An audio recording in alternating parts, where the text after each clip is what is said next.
अस्सलाम वालेकुम dear students, hope so you are all doing well.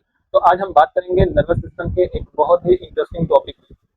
तो स्टूडेंट्स जस्ट इमेजिन कि आपका हाथ किसी गर्म तवे को छूता है तो आप फौरन हाथ पीछे की तरफ जो है वो खींच लेते हैं, लेकिन ये सिग्नल एक न्यूरॉन से दूसरे न्यूरॉन तक जाता कैसे है, यही राज आज खुलेगा। टॉपिक है साइनैप्स। लेट्स मूव और बिस्मिल्लाह करके शुरू करते हैं कि साइनैप्स क्या है। द जंक्शन है basically between axon terminal of one neuron then the rights of the other neuron are fracture cells का भी हो सकता है, और जिसमें मसल और gland is called as synapse. ये डेफिनेशन आपको बहुत अच्छे से आनी चाहिए। स्टूडेंट्स इसका मतलब ये है कि देखिए बच्चों, एक न्यूरॉन का जो टर्मिनल होता है वो एक्सॉन होता है, यानी इसका आखिरी सिरा जो होता है, और ये आखिरी सिरा कभी दूसरे न्यूरॉन के डेंड्राइट से मिलता है, या कभी किसी मसल के साथ, या कभी किसी ग्लैंड के साथ मिलता है। तो कहा जाता है कि इफेक्टर सेल जो होता है ना, इफेक्टर सेल को ग्लैंड या मसल जहाँ ये आपस में मिलाप होता है तो इस जगह को साइनैप्स कहते हैं। जंक्शन का मतलब ही होता है ना जोड़, जहाँ पे मिलती हैं दो चीजें। तो इफेक्टर सेल वो सेल होते हैं जो रिस्पॉन्स देते हैं। मिसाल के तौर पर जो लाहौर की सड़कों पे जहाँ दो रोड आपस में मिलते हैं, इसे जो कहते हैं। बिल्कुल इसी तरह जहाँ दो न्यूरॉन्स आपस में मिलते हैं उसे साइनैप्स कहते हैं। तो स्टूडेंट्स यहाँ पे अगर मैं हैरानकुन आपको बात बताऊँ कि इंसानी ब्रेन के अंदर ना, ह्यूमन ब्रेन के अंदर तकरीबन 100 ट्रिलियन साइनैप्स होते हैं, यानी गिनती करना शुरू करें तो जिंदगी पर खत्म ना हो। तो at the synapse the two neuron are a neuron and a cell are not in direct contact। अब स्टूडेंट्स इसका मतलब पता क्या है? इसका मतलब ये है कि इसको बाद में देखने से पहले ये आपको इन्फॉर्मेशन मैं बता देता हूँ। For information the synapse between a motor neuron and A muscle fibre is also called जो है वो न्यूरोमस्कुलर जंक्शन। अगर सिनैप्स किसी न्यूरॉन, मोटर न्यूरॉन और मसल फाइबर के दरमियान बन रहा हो तो इस खास जोड़ को एक अलग नाम दिया जाता है कि न्यूरोमस्कुलर जंक्शन कहा जाता है इसको। तो जस्ट इमेजिन करें कि जब आप क्रिकेट खेलते वक्त बाजू हिलाते हैं तो दिमाग से आने वाला सिग्नल इसी न्यूरोमस्कुलर जंक्शन से गुजरता है, क्योंकि मोटर न्यूरॉन होती है और मसल फाइबर होते हैं, इसलिए न्यूरो मस्कुलर जंक्शन कहते हैं इसको। अब साइनैप्स पर दोबारा वापस आते हैं। तो बेसिकली ये कह रहा है कि होता क्या है कि at the synapse the two neurons are a neuron and cell are not in direct contact, rather there is a fluid filled gap between them called synaptic felt। तो यानी कह रहा है कि एक बात याद रखिएगा कि दो न्यूरॉन्स आपस में चिपके हुए नहीं होते, इनके दरमियान एक बहुत बारीक सा खला होता है। बल्कि यहाँ पर अगर मैं दिखाऊँ, ये वाला जो है ना वो ये बेसिकली सिनैप्स वाला, और ये इनके दरमियान आपस में बारीक सा खला होता है।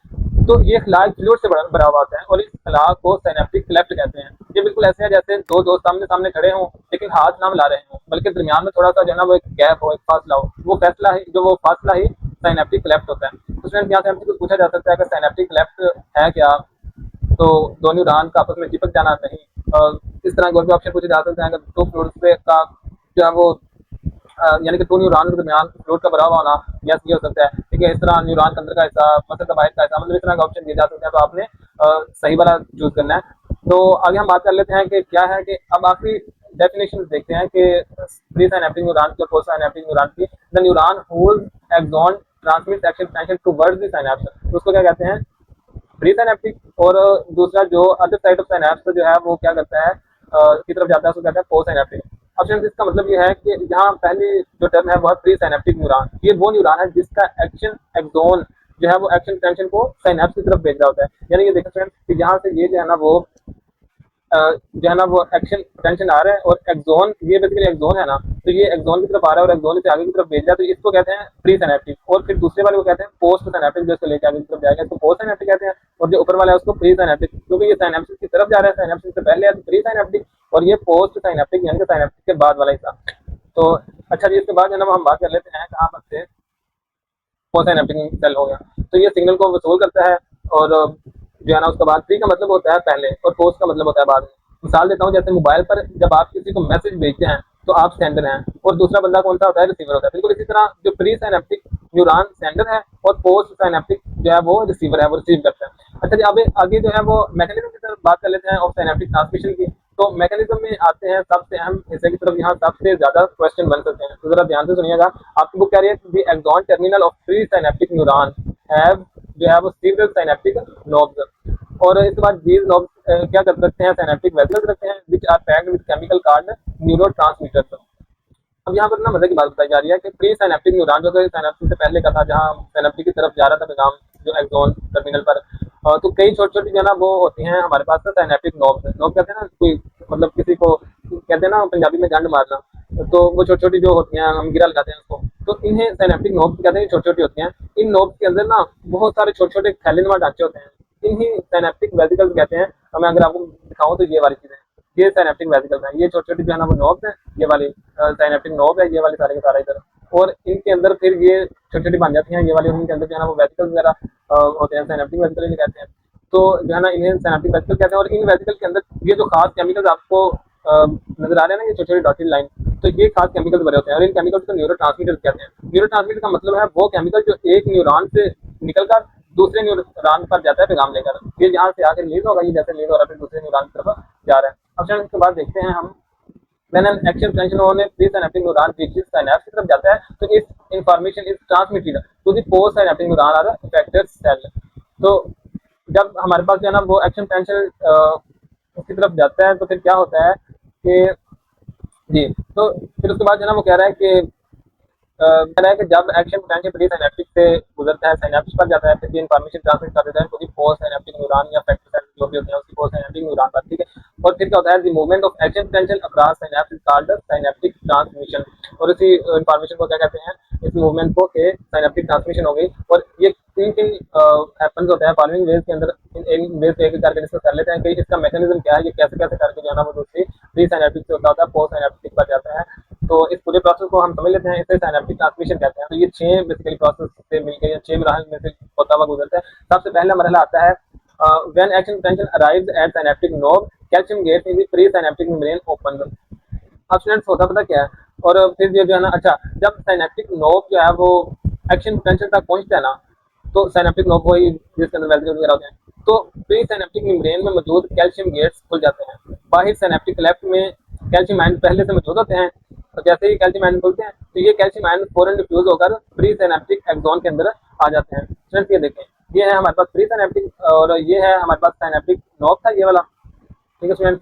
और फिर इसके बाद क्या होता है, जैसे ही ये आता है तो सबसे पहले हमारे पास कैल्शियम गेट्स जो है ना वो ओपन होते हैं, कैल्शियम रिलीज होते हैं, और जो है ना वो सोडियम गेट्स क्लोज हो जाते हैं। ये सारी चीज़ें हम देखिएगा। तो जैसे ही फिर कैल्शियम रिलीज होकर आते हैं, तो फिर क्या होता है कि ये कैल्शियम आयन जो है ना वो फौरन डिफ्यूज होकर अंदर आते हैं, प्री सिनेप्टिक जोन के अंदर आते हैं। इस तरह जैसे किसी दरवाजे पर ताला खुलते ही लोग फौरन भागकर अंदर आते हैं, यहाँ जैसे ही कैल्शियम गेट ओपन होता है तो कैल्शियम आयन जो है ना वो अंदर की तरफ डिफ्यूज होते हैं into the pre synaptic zone.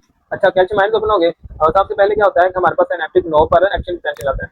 जैसे ही आता है सिनेप्टिक कैल्शियम गेट ओपन होते हैं, कैल्शियम गेट ओपन होते हैं, कैल्शियम बाग के अंदर की तरफ, फिर क्या होता है due to diffusion of calcium ions into the pre synaptic axon. जैसे ही यहाँ से कैल्शियम गेट ओपन हुए, कैल्शियम यहाँ से बाग के अंदर की तरफ आया, यहाँ पे ये सिनेप्टिक नोड थे ये थे, और कैल्शियम गेट ओपन होने से कैल्शियम बाग के अंदर की तरफ आया, कैल्शियम एक्सोन पर आ गया, तो क्या होता है कि it's synaptic vesicle fuse with the membrane. तो ये जो होती है ना हमारे पास सिनेप्टिक वेसिकल ये वाले, ये इनके ऊपर जो सिनेप्टिक की जो बार है उसके ऊपर डिफ्यूज होना शुरू हो जाते हैं। तो दिस फ्यूजन क्या करते हैं, causes the release of neurotransmitter from vesicle by the एक्सोसाइट्स।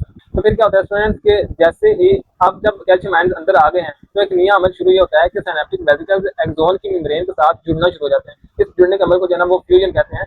ये न्यूरोट्रांसमीटर फ्यूजन को बाहर खारिज कर देता है, यानी ये जो फ्यूजन होने का प्रोसेस है, ये फ्यूजन न्यूरोट्रांसमीटर को बाहर खारिज कर देता है। इस खारिज होने के अमल को एक्सोसाइटोसिस कहते हैं, यानी कि बाहर की तरफ जा रहा है तो एक्सोसाइट्स हो रहे हैं। और फिर क्या होता है, इसके बाद हम देख लेते हैं, ये टेबल का कह रहा है higher the frequency of action potential in the pre synaptic axon the more neurotransmitter is released.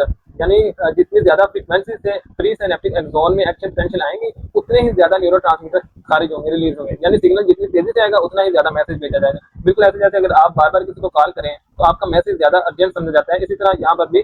तो the release of neurotransmitter diffused rapidly into the cleft and bind to the post synaptic membrane at the receptor protein. तो students यहाँ पर जो है ना वो क्या होता है कि जो न्यूरोट्रांसमीटर यहाँ पर जो देखेंगे जो रिलीज हो रहे हैं ना, ये वाले सारे न्यूरोट्रांसमीटर जो रिलीज हो रहे हैं, ये क्या करते हैं, वो अपने सिनेप्टिक क्लेफ्ट ये जो गैप है इसमें आते हैं, तेजी से फैल जाते हैं आके, और फिर ये जाकर जो है ना वो पोस्ट सिनेप्टिक में, अगर पेंसिल से अगर यहाँ पे आपको ये जो पोस्ट सिनेप्टिक है तो पोस्ट सिनेप्टिक को करा के फिर ये लगना शुरू हो जाते हैं, और यहाँ पर एक मौजूद प्रोटीन होते हैं जिनसे ये जुड़ जाते हैं।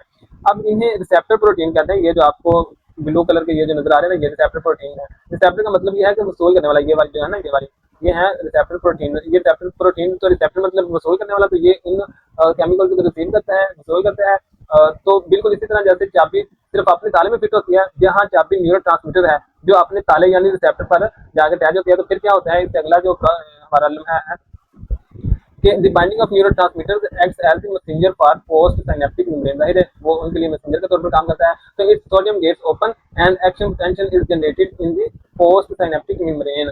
यानी जब न्यूरोट्रांसमीटर जो होते हैं वो रिसेप्टर से जुड़ता है तो एक इशारा मिलता है, ये पोस्ट साइनेप्टिक मेम्ब्रेन के लिए एक मैसेज का काम करता है। इससे पोस्ट साइनेप्टिक मेम्ब्रेन के सोडियम यानी सोडियम गेट्स जो होते हैं वो खुल जाते हैं, तो यहाँ से सोडियम गेट्स ओपन हो गए, तो और रिजल्ट क्या निकलता है कि पोस्ट साइनेप्टिक न्यूरॉन में एक न्यू एक्शन पोटेंशियल बन जाता है, यानी अब सिग्नल जो है पोस्ट साइनेप्टिक न्यूरॉन में मुंतकिल हो चुका है। अब आगे का सफर हम देखते हैं कि क्या होता है after their action the neurotransmitter do not remain in the synaptic left identical. तो क्या होता है कि as many synapses the used neurotransmitter are reabsorbed by the post pre synaptic neuron as other synapse they are broken down by enzyme. यानी अब question ये है कि ये काम मुकम्मल होने के बाद ये न्यूरोट्रांसमीटर कहाँ जाते हैं, उसकी बात हो रही है। बच्चों ये हमेशा के लिए वही नहीं पड़े रहते, अक्सर साइनेप्सिस में इस्तेमाल शुदा जो न्यूरोट्रांसमीटर यहाँ पे आए रिसेप्टर के साथ बाइंड हो गए, इस्तेमाल हो गए, अब वापस प्री सिनेप्टिक न्यूरॉन में दोबारा से यहाँ पे एक चैनल होता है, उसके थ्रू ये क्या करते हैं, ये वापस ये जो डॉटेड है ये वापस दोबारा अपने प्री सिनेप्टिक न्यूरॉन में जाना शुरू कर देते हैं।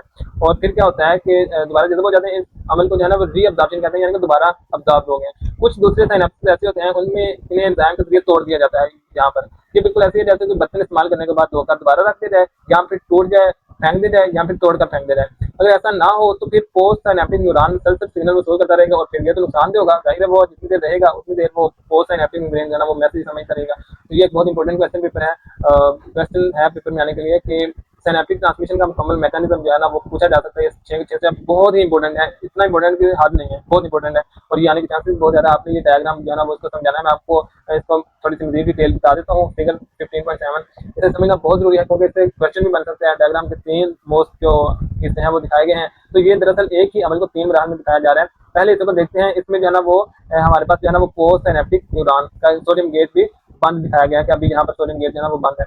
नंबर 1 पर जो है ना वो लिखा हुआ है कि एक्शन पोटेंशियल एक्सॉन टर्मिनल जो एक्सॉन टर्मिनल है वहाँ पर पहुंच चुके हैं।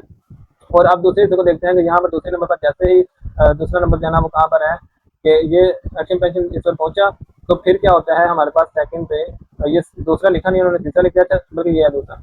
जैसे ही अब देखना ये पहले नंबर पर जैसे ही ये हमारा एक्शन पोटेंशियल ये एक्सॉन है, बेसिकली एक्शन पोटेंशियल एक्सॉन पर पहुंचता है, दूसरे नंबर पर हमारा कैल्शियम गेट जो है ना वो ओपन हो जाता है। ये देखें आपको खुलते दिखाई दे रहे हैं, ठीक है। अब जैसे ही कैल्शियम गेट ओपन होते हैं, नंबर 3 पर ये है, तो ये बता रहा है कि जैसे ही कैल्शियम गेट खुलते हैं तो जो हमारे ये वाले वेसिकल्स हैं ना, ये वाले ये देखिए यहाँ पर ये डिफ्यूज होना शुरू हो गए हैं, फ्यूज होना शुरू हो गया, और वेसिकल्स से फ्यूज होते दिखाई दे रहे हैं ये मेम्ब्रेन पर। अच्छा, उसके बाद नंबर 4 कहाँ पर है, नंबर 4 है ये वाला। अब जैसे ही न्यूरोट्रांसमीटर खारिज होते हैं, ये खारिज होता दिखाई दे रहा है कि फ्यूज हुए, और फ्यूज होने के बाद 4 नंबर पर ये खारिज हो गए। खारिज होने के बाद अब तीसरे हिस्से पर जाते हैं, 5वें नंबर पर ये है 5वां नंबर, तो इस पर दिखाया जा रहा है कि न्यूरोट्रांसमीटर जो है वो रिसेप्टर से जुड़ते हुए आपको दिखाई दे जा रहे हैं ये वाले। अब न्यूरोट्रांसमीटर जो है ना वो रिसेप्टर पर अटैच होते जा रहे हैं। अब जैसे ही रिसेप्टर पर अटैच होंगे तो नंबर 6 पर जो है ना वो आपको ये है, तो ये सोडियम गेट ओपन होता हुआ दिखाया जा रहा है, सोडियम गेट ओपन हो जाता है। अब उसके बाद नंबर 7 है ये वाला, तो जो है ना आप देख सकते हैं कि पोस्ट साइनेप्टिक न्यूरॉन में एक्शन पोटेंशियल कैसे बनता दिखाया जा रहा है, ये पॉजिटिव आयन नेगेटिव आयन का डिफरेंशिएट होना शुरू हो जाता है। और जैसे ये होगा तो फिर 8वें नंबर पर ये दोबारा आ जाता है कि न्यूरोट्रांसमीटर यहाँ वापस प्री साइनेप्टिक मेम्ब्रेन में जज़ब हो जाते हैं।